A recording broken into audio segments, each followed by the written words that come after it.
Ang dengue isa ka viral infection nga makuha pinaagi sa kagat sang infected nga babayi nga lamok nga Aedes aegypti.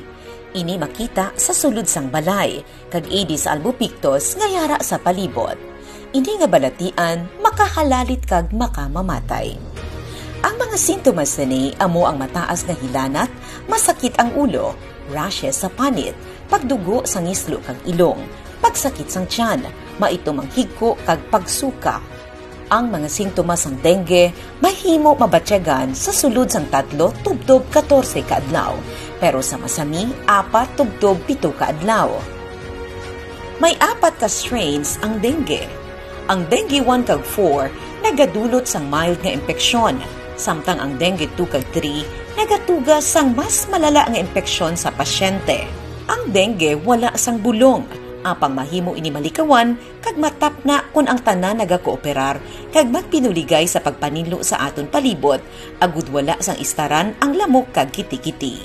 Subong nga maulanon na ang panahon kag nagataas na naman ang kaso sang dengue sa aton probinsya.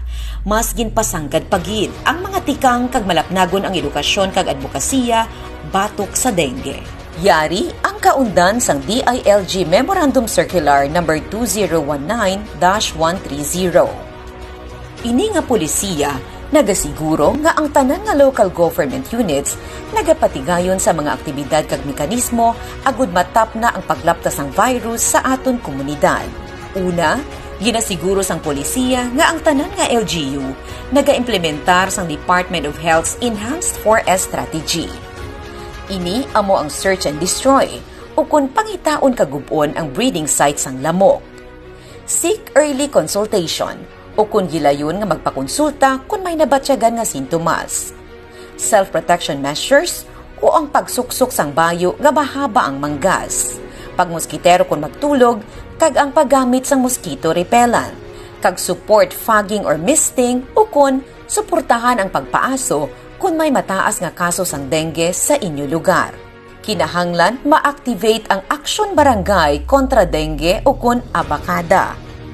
Siguruhon nga tagsa alas 4 sa hapon ang tanan sa komunidad nagapatigayon sang 4 o'clock habit clean-up drive agud mapabilin ang katinlo sa aton probinsya. Magpatigayon sang chemical interventions kasubong sang pag-spray sang chemical insecticides kag larviciding agud patyon ang lamok kag kiti-kiti.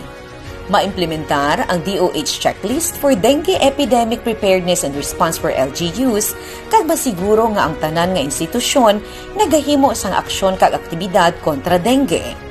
Ini ginalakipan sa mga talatapan, eskwelahan nga pampubliko kag pribado, rural health units kag city health office. Ang LGUs kinahanglan magpatigayon sang kampanya kontra dengue, kasubong sang rekurida, hinunanon sa barangay, kag magreproduce sa mga kopya sang IEC materials agud ihatag sa komunidad.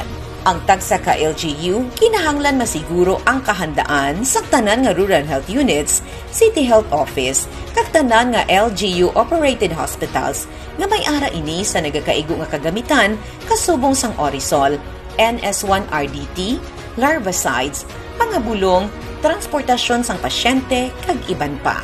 Magbinuligay kita tanan, agud matap na ang dengue sa aton probinsya. Patsyon ang kiti-kiti, tapnaon ang dengue.